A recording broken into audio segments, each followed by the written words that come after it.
In this video, we will learn about the principle of Wheatstone bridge and the relation R2 upon R1 equal to R4 upon R3। तो इसको derive करेंगे। तो चलिए सबसे पहले समझते हैं यहाँ पर व्हीटस्टोन ब्रिज। तो यहाँ पर ये व्हीटस्टोन ब्रिज का फिगर है। इस फिगर में देख रहे होंगे कि ये आपको एक पैरेललोग्राम दिखता रहा है। इस पैरेललोग्राम में 4 रेसिस्टेंस हैं। ये है R1 है, R2 है, ये R3 है, R4 है। यहाँ पर एक सेल या बैटरी को यहाँ पर कनेक्ट किया गया है। यहाँ पर एक जो है एक की को कनेक्ट कर दिया गया है और बैटरी को कनेक्ट करेंगे तो इसमें करंट फ्लो होगा। तो यहाँ पर ये जो करंट फ्लो हो रहा है ये I1 है, यहाँ पर I2 है, यहाँ I3 है और यहाँ I4 है। यहाँ पर इस रेसिस्टेंस को हम बोलते हैं अननोन। यदि हमारे पास कोई ऐसा कंडक्टर है जिसका हमको रेसिस्टेंस फाइंड करना है तो उसको इस वाले आर्म में कनेक्ट करते हैं। और यहाँ पर ये जो होती है स्टैंडर्ड आर्म होती है जिसकी रेसिस्टेंस को हम चेंज कर सकते हैं। तो चलिए इस फिगर के बारे में हम यहाँ पर लिखते हैं। In Wheatstone bridge 4 resistance R1, R2, R3, R4 are connected to the arms of parallelogram. तो यहाँ पर ये R1 हो गया, R2 हो गया, R3 हो गया, R4, ये 4 रेसिस्टेंस जो हैं पैरेललोग्राम के आर्म्स से कनेक्टेड हैं। Where R1, R2 are known resistance. तो यहाँ पर जो R1 है, R2 ये नोन रेसिस्टेंस है, इनकी वैल्यू हमको पता है। R3 is variable resistance. यहाँ पर जो R3 है वेरिएबल रेसिस्टेंस है, इस रेसिस्टेंस को हम चेंज कर सकते हैं और एडजस्ट कर सकते हैं। यहाँ पर जो R4 है ये कैसा कहलाएगा, अननोन रेसिस्टेंस हो गया। अब यहाँ पर इतना कनेक्ट करने के बाद जो गैल्वेनोमीटर है वो हम BD डायगोनल के बीच में कनेक्ट कर देते हैं। तो यहाँ पर देखिए B है और ये D है, ये इसका डायगोनल है। इसमें यहाँ पर ये गैल्वेनोमीटर को हम कनेक्ट कर दिए हैं। जो गैल्वेनोमीटर होता है वो करंट को डिटेक्ट करता है, एक तरह का डिवाइस है। तो इस तरह से यहाँ इसमें कनेक्ट कर दिए हैं। अब नेक्स्ट क्या है, सेल E प्लग की K is connected at the ends of diagonal AC।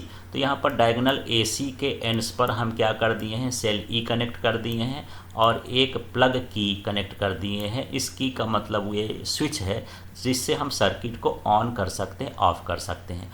अब हम क्या कर रहे हैं, नाउ इंसर्ट द प्लग की। इस प्लग की को हम इंसर्ट करते हैं, मतलब स्विच को ऑन करते हैं। And change the resistance R3 के रेसिस्टेंस को हम चेंज करते हैं such that the deflection in galvanometer gets 0, जिससे कि गैल्वेनोमीटर का जो डिफ्लेक्शन है वो कितना हो जाए, 0। तो इस डिवाइस में एक इंडिकेटर लगा होता है जो अलग अलग वैल्यू को इंडिकेट करता है जब करंट फ्लो होता है। तो उसको इस तरह से एडजस्ट करना है कि उसका जो डिफ्लेक्शन है वो कहाँ पर रहे, 0 पर रहे। In this condition no current flows through the galvanometer. तो इस तरह से बैलेंस हो जाता है और इससे करंट फ्लो नहीं होता। This is called balanced bridge और इसको हम बैलेंस्ड ब्रिज कहते हैं। अब यहाँ पर हम देख लेते हैं, यहाँ पर हम एट पॉइंट B में KCL लगाते हैं, किरचॉफ का करंट लॉ या फर्स्ट लॉ। तो KCL क्या कहता है कि यहाँ पर जंक्शन में जितना भी इंट्रिंग करंट होता है और लीविंग करंट होता है उनका सम इक्वल होता है। तो यहाँ पर जो इंट्रिंग करंट है यहाँ पर B वाले पॉइंट पर देख लीजिए यहाँ पर, तो इसमें जो इंट्रिंग करंट है वो क्या है, I2। इस सर्किट में जा रहा है क्या, I2। और जो इससे लीविंग करंट है वो है I4 और साथ में क्या है, IG। तो यहाँ लिख सकते हैं I2 equal to I4 plus IG। तो देखिए यहाँ पर B पर एक जो है KCL लगाएंगे तो ये हो जाएगा I2 equal to IG plus I4। लेकिन यहाँ हम पढ़ चुके हैं जो IG होता है या गैल्वेनोमीटर का करंट है वो क्या है, 0 है। तो ये हो जाएगा I2 इक्वल टू I4 और इसे हमने फर्स्ट इक्वेशन का नाम दे दिया। अब हम पॉइंट D पर KCL अप्लाई करते हैं, करंट लॉ अप्लाई करते हैं, जंक्शन रूल। तो यहाँ पर जब हम इस पॉइंट पर D पर अप्लाई करेंगे तो यहाँ पर जो इंट्रिंग करंट है वो कितना हो गया, I1।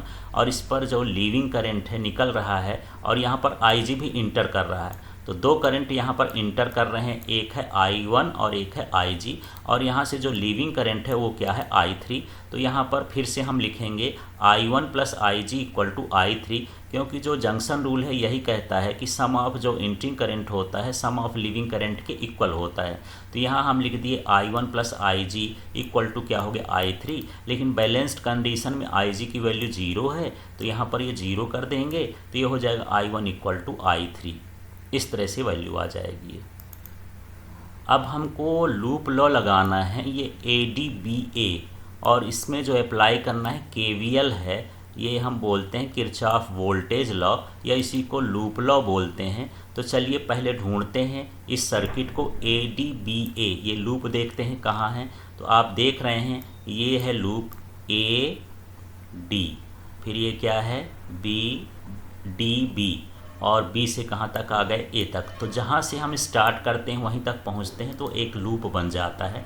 यहाँ पर हमको क्या करना है, करंट और रेसिस्टेंस का मल्टीप्लाई करना है। तो यहाँ हो जाएगा I1 और ये R1 हो जाएगा, जो इसका करस्पॉन्डेंस रेसिस्टेंस ये है। अब यहाँ पर देखिए एरो नीचे लगा है और हमको भी A से D की ओर जाना है। तो जब हम करंट के डायरेक्शन में जाते हैं तो इसको निगेटिव लिखते हैं, तो ये हो जाएगा -I1 इंटू R1। तो देख लीजिए यहाँ पर जो अगला स्टेप है उस लूप में ये लिखा है -I1 और ये हो गया R1। फिर अगले में फिर से देखते हैं, यदि हम इधर जाते हैं D से B, तो यहाँ पर देख रहे हैं कि यहाँ पर करंट का डायरेक्शन उल्टा है, हम जा रहे हैं ऊपर, तो ये प्लस में लेंगे, ये हो जाएगा IG इंटू G। तो इस तरह से ये लिख दिए हैं, IG इंटू जी लिखें, ये प्लस है क्योंकि करंट के अपोजिट डायरेक्शन में हम जा रहे हैं लूप में। अब हम इसका थर्ड आर्म लेते हैं, तो थर्ड आर्म जो है ये इधर है I2 इंटू R2, और इसमें करंट का डायरेक्शन ऊपर है, हम इधर आ रहे हैं, तो इसको भी कैसा ले लेंगे, पॉजिटिव ले लेंगे। तो इस तरह से यहाँ पर जो बनेगा ये हो जाएगा I2 R2, लेकिन यहाँ IG की जो वैल्यू होती है 0 होती है, तो यहाँ पर IG की वैल्यू को 0 कर देंगे। जब IG की वैल्यू ये 0 हो जाएगी तो पूरा टर्म हो जाएगा 0, तो ये हो जाएगा -I1 R1 plus I2 R2, ये बचेगा। अब यहाँ पर ये जो माइनस वाला है इसको हम ट्रांसपोज करेंगे तो पॉजिटिव हो जाएगा, ये हो जाएगा I1 R1। अब इसके बाद हम क्या करते हैं, यहाँ R1 का ट्रांसपोज कर दी तो ये हो जाएगा R2 अपॉन R1, यहाँ I2 का ट्रांसपोज कर देंगे तो ये हो जाएगा I1 अपॉन I2। तो इस तरह से ये थर्ड इक्वेशन हमको मिल जाता है। अब हम लूप लेंगे CBDC, आप लूप के लिए फ्री हैं, कौन सा लूप भी ले सकते हैं, और इसमें हम अप्लाई करेंगे किरचॉफ का वोल्टेज लॉ या लूप लॉ या सेकेंड लॉ भी इसको बोलते हैं। तो चलिए देखते हैं यहाँ CBDC, तो ये है, देख लीजिए ये है C, फिर ये है B, फिर ये है D, और फिर ये है C। तो इस तरह से हम लूप में मोशन करेंगे, C से B की ओर, B से D की ओर और D से C की ओर।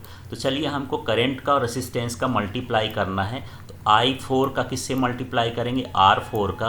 अब यहाँ पर इसमें साइन भी लगाना होता है कि पॉजिटिव निगेटिव, तो एरो लगाना इधर, लूप में हम जा रहे हैं C से B, इसलिए ये एरो के अपोजिट जाएंगे तो हमको क्या लगाना है इसमें पॉजिटिव, माने I4 R4 ये पॉजिटिव रहेगा। फिर इसके बाद यहाँ IG और इंटू G करेंगे, ये करंट के डायरेक्शन में ही जा रहे हैं तो इसको निगेटिव लिखेंगे।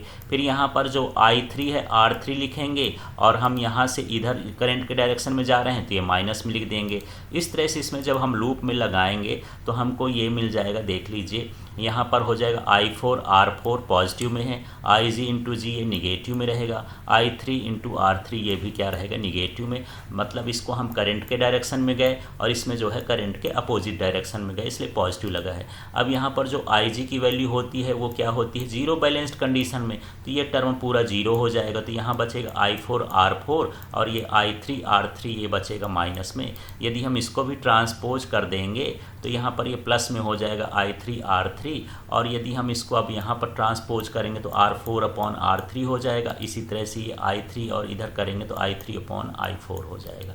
अब हम क्या करेंगे, I3 की वैल्यू को I1 से सब्सटीट्यूट कर देंगे, चेंज कर देंगे, I4 की वैल्यू को I2 से चेंज कर देंगे। कैसे चेंज कर दिए, तो इसके लिए आपको इक्वेशन फर्स्ट और इक्वेशन सेकेंड देखना पड़ेगा। तो चलिए इक्वेशन फर्स्ट और सेकेंड देखते हैं। तो यहाँ इक्वेशन फर्स्ट में क्या I2 की वैल्यू किसके इक्वल है, I4 के इक्वल है, और जो I1 की वैल्यू हो किसके इक्वल है, I3 है। तो I3 की जगह I1 रख देंगे, I4 की जगह I2 लिख देंगे। तो चलिए देखते हैं यहाँ पर जो हमारा लास्ट का स्टेप था, तो यहाँ I3 की जगह I1 लिख दिए हैं और I4 की जगह क्या लिख दिए हैं, I2 लिख दिए हैं। किससे, इक्वेशन फर्स्ट और सेकेंड से।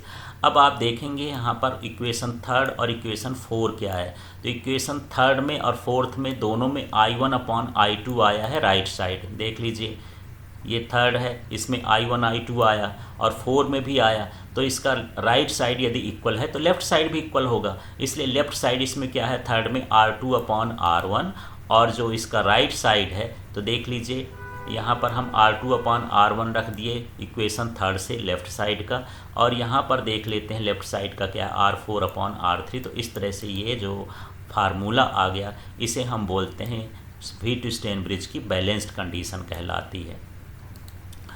और इस बैलेंस्ड कंडीशन पर हम अननोन रेसिस्टेंस को भी फाइंड कर सकते हैं। Balanced condition of Wheatstone bridge is used to calculate unknown resistance. तो यहाँ पर हम R4 को निकालेंगे, क्योंकि R4 अननोन रेसिस्टेंस था, तो R3 का हम इधर मल्टीप्लाई कर देंगे तो यहाँ पर इस तरह से आ जाएगा। तो इस फार्मूले से हम R4 की वैल्यू फाइंड कर सकते हैं, माने अननोन रेसिस्टेंट को फाइंड कर सकते हैं। यहाँ पर जो एक प्रैक्टिकल डिवाइस होता है जो व्हीटस्टोन ब्रिज की प्रिंसिपल पर वर्क करता है वो क्या होता है, मीटर ब्रिज होता है। और जो अभी हम गैल्वेनोमीटर देख रहे थे, गैल्वेनोमीटर एक ऐसा डिवाइस होता है जो करंट को क्या करता है, डिटेक्ट करता है। यदि बैलेंस्ड कंडीशन हो जाती है तो जो पोटेंशियल डिफरेंस होता है बी और डी का वो कैसा होता है, सेम होता है इसका पोटेंशियल। और साथ में जो बैलेंस्ड कंडीशन की सिचुएशन होती है उसमें गैल्वेनोमीटर से कोई करंट फ्लो नहीं होता है। और यदि हम इसके आर्म्स को चेंज कर दें, माने BD वाले जो कंपोनेंट हैं AC में लगा दें, AC वाले जो हैं BD में लगा दें, तो इसके बैलेंस्ड कंडीशन पर या व्हीटस्टोन ब्रिज पर कोई इफेक्ट नहीं पड़ता है।